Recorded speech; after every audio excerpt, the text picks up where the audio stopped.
There is a question philosophers have been asking for centuries. If you erased everything a person remembered, every conversation, every relationship, every experience they have ever had, would they still be the same person? Most of us would say no. Memory is not just storage, it is identity. It is the thread that connects who you were yesterday to who you are today. Without it, you are not the same person. You are just someone who looks the same.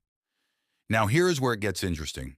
For the last several years, every time you open Claude, that is exactly what you were talking to. Something that looked the same, sounded the same, but had no idea who you were. No memory of your last conversation, no record of what you told it, no continuity.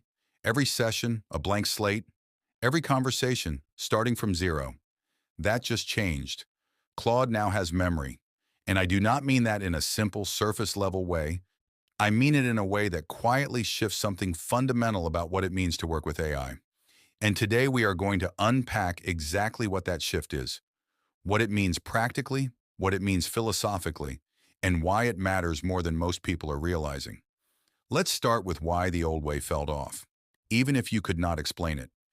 If you have used Claude or any AI assistant for any length of time, you have probably felt it. That slight friction at the start of every conversation, the re-explaining, the context setting, the sense that you are always starting over with someone who should already know you by now. You would open a new chat and type something like, "So as I mentioned before," and then stop, because it did not mention it before. You did, in a different session that no longer exists anywhere in its awareness. It is a strange feeling, because in every other relationship in your life, history accumulates. A colleague remembers that you prefer directness. A doctor remembers your last visit. A friend remembers what you went through 6 months ago and asks how you are doing now. That accumulation is what makes relationships feel real. It is what makes them useful. It is what makes them human. AI had none of that, and we adapted. We started pasting in context at the top of every conversation. We kept our own notes on what we had told it. We built workarounds for a limitation that should not have existed in the first place. That workaround era is over. So what does Claude's memory actually do? Here is the honest, clear version. Claude now builds and stores memories from your conversations. Over time, it learns things about you, your work, your preferences, your context, the things you care about. And it carries that forward into future conversations without you having to re-explain anything. It remembers that you are building a business. It remembers that you prefer concise answers. It remembers the project you have been working on for 3 months. It remembers that you asked it not to use bullet points. Whatever you have shared, it holds. And the next time you open a conversation, it already knows. You do not have to catch it up. You just start.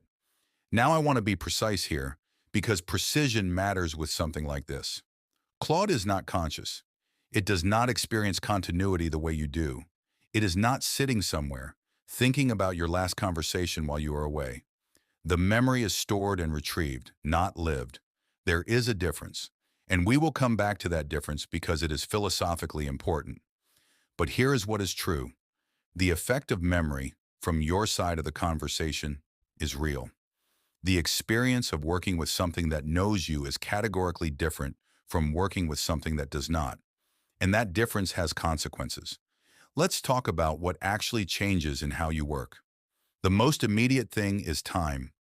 Every time you had to re-explain your context to an AI, that was time.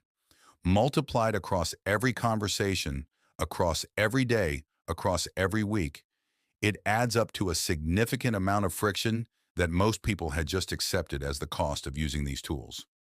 That cost is now dramatically reduced. But the deeper change is not about time. It is about depth. When something knows your context, the quality of what it can give you changes. It is not just faster, it is better. Because context is not background noise. It is signal. It shapes every answer. A suggestion that makes sense for someone in your situation, at your stage, with your constraints, is a fundamentally more useful suggestion than a generic one. Think about the difference between asking for advice from a stranger versus asking for advice from someone who has known you for a year. The stranger gives you their best general answer. The person who knows you gives you something calibrated, something that accounts for the full picture. That is the shift that memory enables. Now let's go somewhere more interesting, because the practical implications are only half the story. What does it mean, philosophically, for an AI to have memory? Before memory, every conversation was a complete existence, a beginning, a middle, an end. Claude would engage with you fully, help you think through something, and then, from its perspective, if we can even use that word, nothing. The next session was not a continuation. It was a new instantiation, a fresh start with no connection to what came before. Is that a problem? For a tool, maybe not. Tools do not need continuity. A calculator does not need to remember your last equation. But Claude is not quite a calculator. It reasons. It adapts. It has something that at least functions like a perspective. And now, for the first time, it has something that functions like a past. That is new territory, not just for AI, for us, for how we think about what we are building. I am not saying Claude is conscious. I am not saying it experiences memory the way you do, but I am saying that the addition of memory moves it, in some functional sense, closer to the kind of entity that has a continuous relationship with the world. And that is worth noticing.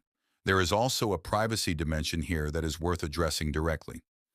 The short answer is, you are in control. Claude's memory is transparent. You can see what it has stored, you can edit it, you can delete specific memories, you can turn it off entirely if you want. This is not a black box that quietly accumulates data about you without your knowledge. It is a system you can inspect and control. Here's the bigger picture I want to leave you with. We are at an early moment in a long transition. AI tools are moving from being something you use occasionally to something you work with continuously. From a search engine you query to a collaborator you build with over time. Memory is not a small feature update in that transition. It is one of the foundational shifts that makes the longer arc of that transition possible. Because a collaborator without memory is not really a collaborator. It is a very sophisticated tool you have to constantly reorient. A collaborator with memory is something different, something that compounds, something that gets more useful the longer you work with it. That compounding is the real unlock. Not any single conversation, the accumulation across all of them.